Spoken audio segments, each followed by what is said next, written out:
तो सद्गुरु, जीवन में कई बार होता है जब मैं बहुत बढ़िया कर रही होती हूँ, पूरी क्षमता में काम करती हूँ, मगर तभी अचानक एक भावना अंदर से आती है जो मुझे बताती है कि तुम्हारा पतन करीब है। ये मुझे परेशान करता है और शायद आप बस लैंड कर रही हैं। हाँ, और इस भावना के सिस्टम में आ जाने के साथ मेरा प्रदर्शन वास्तव में खराब होने लगता है। तो सद्गुरु, हम अपने अंदर की दानवी आवाजों से कैसे लड़ सकते हैं? आपके अंदर कितने सारे दानव हैं? मुझे लगा कि सिर्फ एक दानव है, वो आप हैं। इसमें हमें बहुत स्पष्ट होना चाहिए। देखिए, अगर आप अपने अंदर दो आवाजें सुन रही हैं, एक दिव्य आवाज और एक दानवी आवाज, इसका अर्थ यह नहीं है कि कुछ शानदार हुआ है। इसका अर्थ है कि आप या तो मानसिक रोगी हैं या प्रेतग्रस्त हैं। हाँ। आपको या तो मनोवैज्ञानिक की जरूरत है या ओझा की। तो यह बहुत महत्वपूर्ण है। ऐसा लोग धर्म के नाम पर, आध्यात्मिकता के नाम पर, हर चीज के तथाकथित आधुनिक समाधान के नाम पर कर रहे हैं। कई रूपों में यह अभिव्यक्त हो रहा है। भारत में हमारे पास इन चीजों के लिए ढेर सारे शब्द हैं।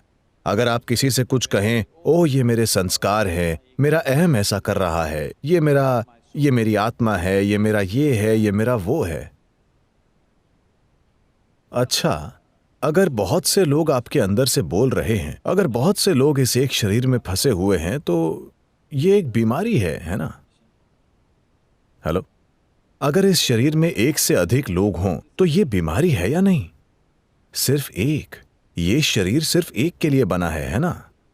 ये सबसे बुनियादी चीज है जो आपको करनी चाहिए। इसमें सिर्फ आप और आप और आप ही हों, कोई और दूसरा ना हो।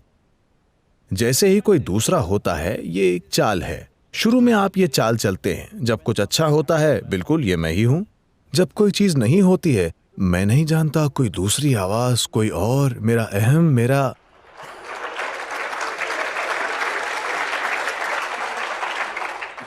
तमाम तरह के दूसरे जीव जिनका अस्तित्व नहीं है, आप मन से बना लेते हैं।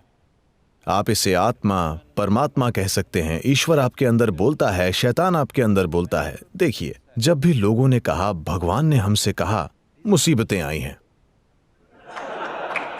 हां, क्या आपने देखा है कभी अमेरिका के राष्ट्रपति एक बार करीब 15 साल या 18 साल पहले बोले, ईश्वर ने मुझसे कहा। ओह क्या आपदा आई थी, 6 लाख लोग मर गए और एक पूरा देश बर्बाद हो गया। इसी तरह की चीजें हमेशा हुई हैं जब भी ईश्वर बोले हैं। क्योंकि मैं चाहता हूं कि आप समझें, ये ईश्वर के बोलने के बारे में नहीं है। जब आप कुछ एकदम अतार्किक और अनुचित बात करना चाहते हैं, तो आप भगवान और शैतान को ले आते हैं।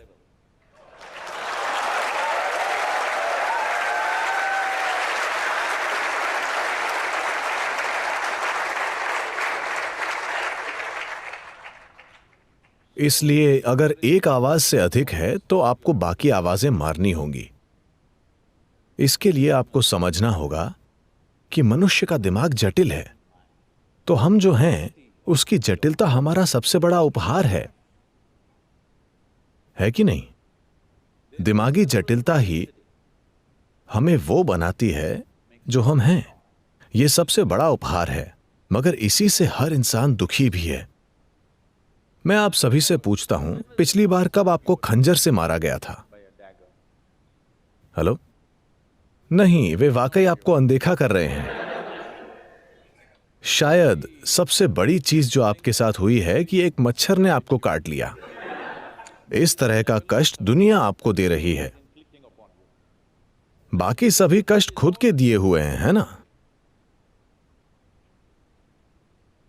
तो आप ऐसे दुखी क्यों हैं? क्योंकि मैं आपसे एक आसान सवाल पूछूंगा, मुझे हां या ना में बताइए, क्योंकि मैं आपके जवाब के अनुसार आपको आशीर्वाद भी दूंगा।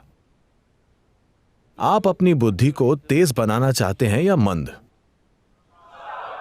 ठीक है।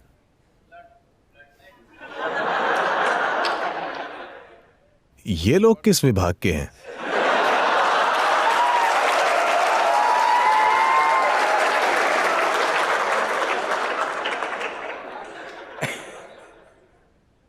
ओह, क्या वो राजनीति विज्ञान से हैं?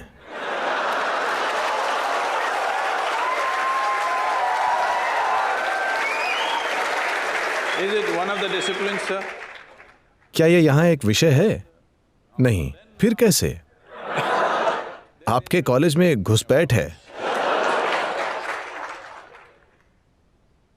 तो आप स्वाभाविक रूप से चाहते हैं कि आपकी बुद्धि तेज हो। इसका अर्थ है कि बुद्धि एक काटने वाला उपकरण है। यह चाकू की तरह है, जितना तेज उतना बेहतर, है ना? तो अभी लाखों साल के विकास के बाद हमने आपको एक बुद्धि दी। हम मतलब मैं प्रकृति की ओर हूं, ठीक है? हमने आपको एक तेज दिमाग दिया। अब आप हर जगह खुद को ही काट रहे हैं और उसकी शिकायत कर रहे हैं।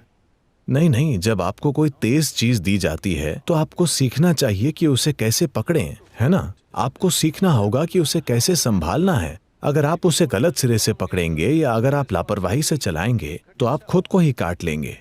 अभी ये सब व्यक्तिगत अभिव्यक्तियां हैं कि किसी दिन मुझे ऐसा लगता है, किसी दिन मुझे वैसा लगता है। इंसान दरअसल ढेर सारे दुख झेल रहा है।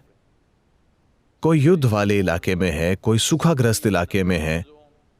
उन इंसानों को मैं छोड़ देता हूं क्योंकि वो एक अलग चीज है, मगर बाकी सभी लोगों को Are all suffering? सिर्फ एक कष्ट है, उनकी अपनी बुद्धि। अगर आप उनका आधा दिमाग ले लें तो वे शांतिपूर्वक बैठेंगे। हाँ या ना? कोई शैतान नहीं, कोई भगवान नहीं, कोई आवाज नहीं, शांतिपूर्ण। हाँ या ना? तो हम अपने सबसे बड़े उपहार की शिकायत कर रहे हैं। एकमात्र कारण कि बाकी सभी जीवों के मुकाबले हमारा यहां प्रभुत्व है, यह हमारी दिमागी क्षमता के कारण है ना? हमारे दिमाग के पैनेपन के कारण हम कुछ भी कर सकते हैं, और यही समस्या बन गया है। तो यह समस्या इसीलिए बन गया है क्योंकि हमने आपको बहुत जटिल मशीन दे दी और आपने उसे चलाने का तरीका जानने की परवाह ही नहीं की, और आप उसे आंख मूंद कर चलाने की कोशिश कर रहे हैं। अब तमाम चीजें बोलेंगी। आपकी अपनी बुद्धि आप पर हावी हो गई है और आपको बर्बाद कर रही है, आपको बेकार में कष्ट दे रही है। अगर मैं आपको एक कमरे में अकेला छोड़ देता हूं, सिर्फ आपको, अगर आप फिर भी दुखी होते हैं तो इसका मतलब है कि आप बुरी संगत में हैं, है ना? हेलो? अगर मैं आपके साथ हूं और आप दुखी हुए तो शायद वो मैं हूं, मगर आप अकेले बैठकर दुखी हो रहे हैं, इसका मतलब आप बुरी संगत में हैं, है ना? आपको वो एक चीज ठीक करनी होगी कि ये कभी बुरी संगत में ना हो। ये सबसे अच्छी संगत है जो आपके पास है।